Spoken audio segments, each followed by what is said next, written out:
আরম্ভ হতে চলেছে আংশিক খণ্ডগ্রাস সূর্যগ্রহণ।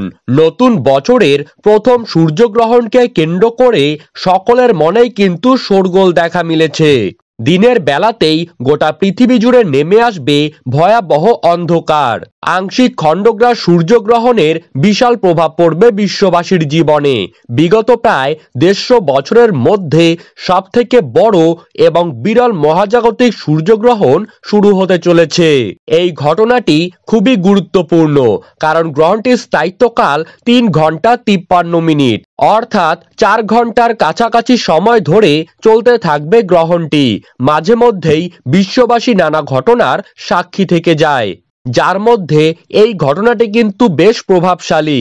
তো বন্ধুরা, বাংলাদেশ ও ভারতবর্ষের কোন কোন জায়গা থেকে দেখা যাবে এই গ্রহণটি, পাশাপাশি এই গ্রহণটি ভারত এবং বাংলাদেশের সময়ে কখন শুরু হবে ও কখন শেষ হবে, গ্রহণের মধ্য সময় কি থাকছে, কতক্ষণ পর্যন্ত গ্রহণের সূতককাল বিস্তৃত থাকবে, এই সময় কি কি নিয়ম আপনারা পালন করবেন, বিশেষ করে গর্ভবতী মহিলারা এই সময় কি কি করবেন আর কি কি করবেন না, এই সমস্ত বিষয়বস্তুকে কেন্দ্র করে বড় বড় জ্যোতিষবিদরা কি কি সতর্কবার্তা জানিয়ে দিয়েছেন, তো তাই কিন্তু আমি আজকে আপনাদেরকে জানিয়ে দেব এই ভিডিওর মাধ্যমে।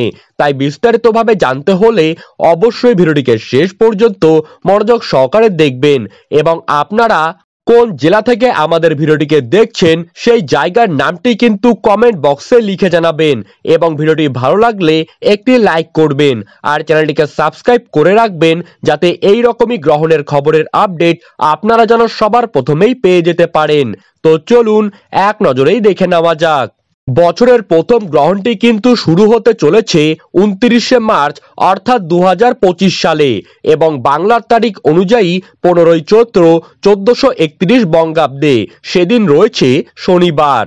বাংলাদেশের সময় অনুযায়ী এই গ্রহণটি কিন্তু শুরু হবে দুপুর 2:51 থেকে এবং শেষ হবে সন্ধ্যা 6:44 বাংলাদেশের সময়ে গ্রহণের মধ্য সময় কিন্তু থাকবে বিকেল 4:44 এবং গ্রহণের গ্রাসমান 0.937।